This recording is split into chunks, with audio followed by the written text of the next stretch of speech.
Hello, my name's Dirk. Welcome to my video channel. That's the basics.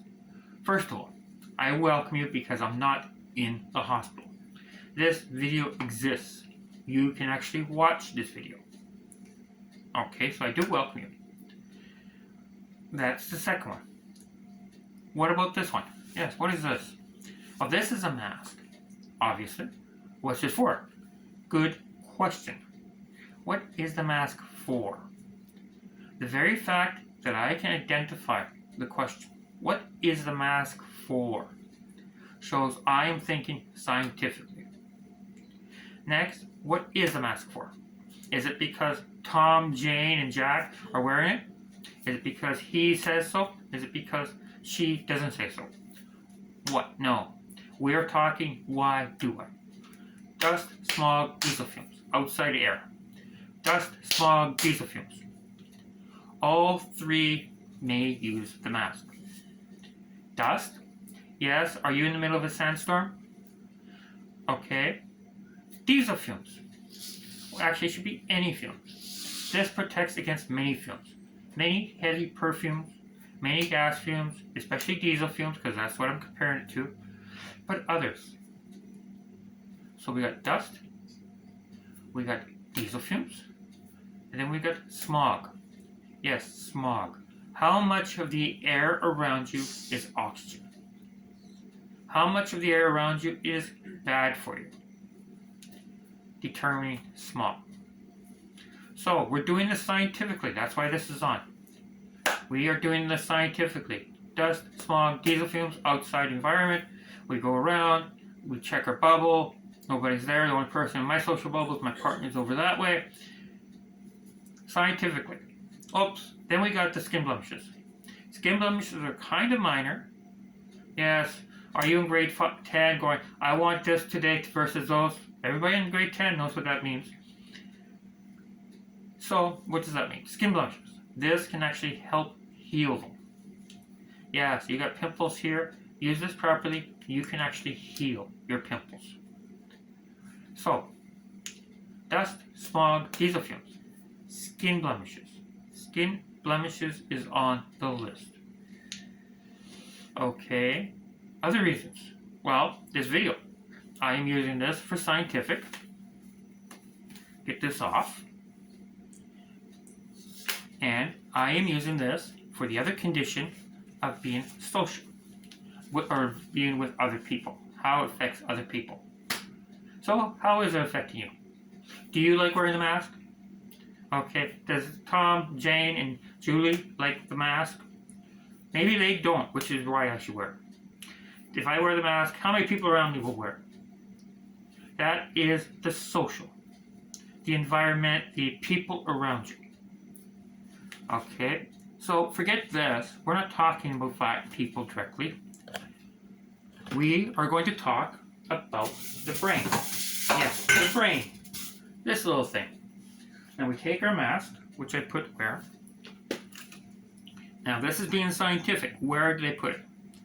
I put it on, now for the scientific. We start with, we go do it backwards. Start with, person is a unit. An entire unit. We have different functions. Those are known. Because otherwise, I just have another grand mal seizure. Now, these sections then can be compared to the planet. Yes, they can be compared to the planet. Different lobes, communication between them. Yes, we've proven this communication. And there's the general consciousness. Different lobes, how much they're affected, connecting, how they're connected, and they come together to form your conscious. What shape? Well, we take the sphere. For the sake of it, we're going to start with the sphere. For biological reasons, yes. What happens to us outside, forces that hit us, and otherwise, we end up with a brain, a head of a brain like this. This does not fit in here properly. So, we fit it properly. We end up with a shape like this. Yes, that's the shape that fits there. Does that look familiar? Okay, now let's divide it in two. One for the backup and one for primary. Okay, Now let's divide it in two where one side controls one side. Okay, then we got consciousness, the unity of them. Yes, the unity of them all together. This would represent the consciousness. Yes, all the blue being the communication, all the green being the various lobes. So there is the brain quickly. Divided. As long as it's divided properly, there's no problem. But if it's not divided, if the division doesn't divide properly, this breaks or twists, like so, then we got a problem. So we divide the brain. We know the sections. We know they communicate. Just because I can do this in unison, yes, we know they communicate. I don't care about direct contact. My partner's over in that corner. If I said, "Partner, what time is it?"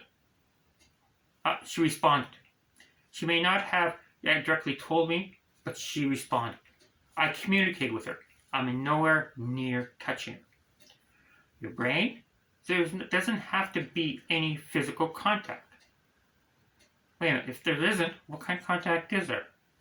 Well, I just demonstrated by sound. So yes, there's some communication between the two.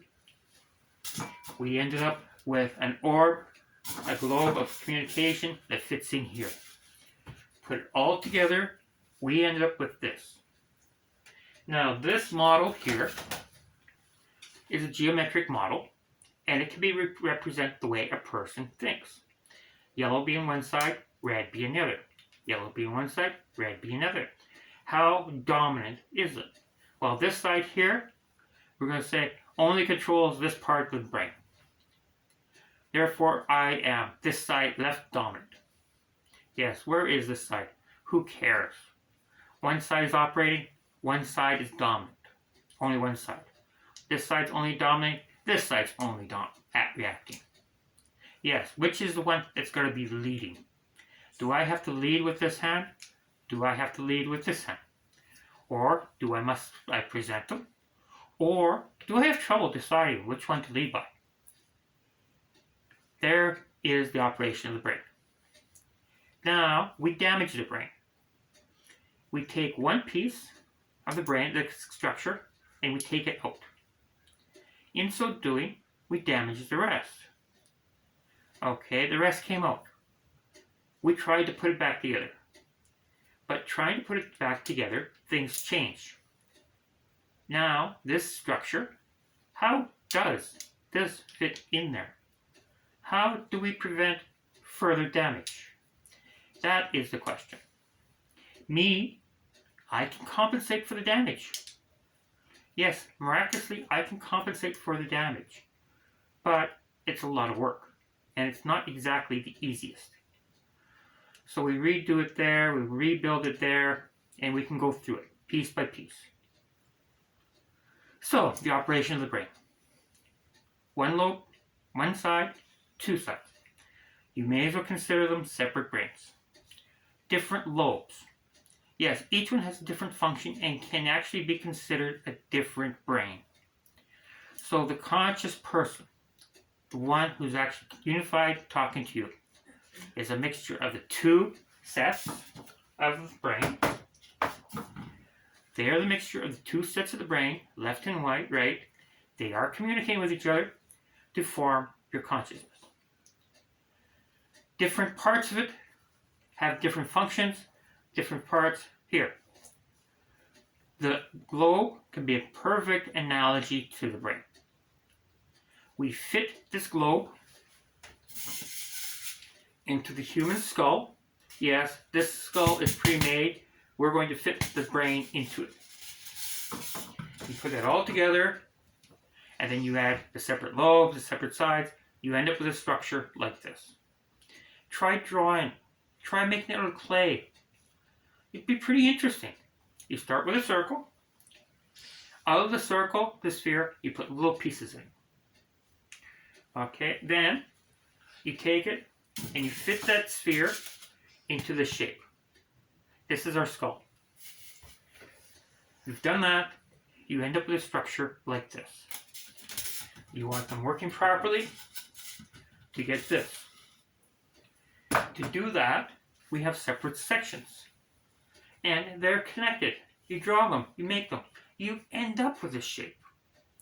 This shape is what you call our natural shape for the brain, determined by external.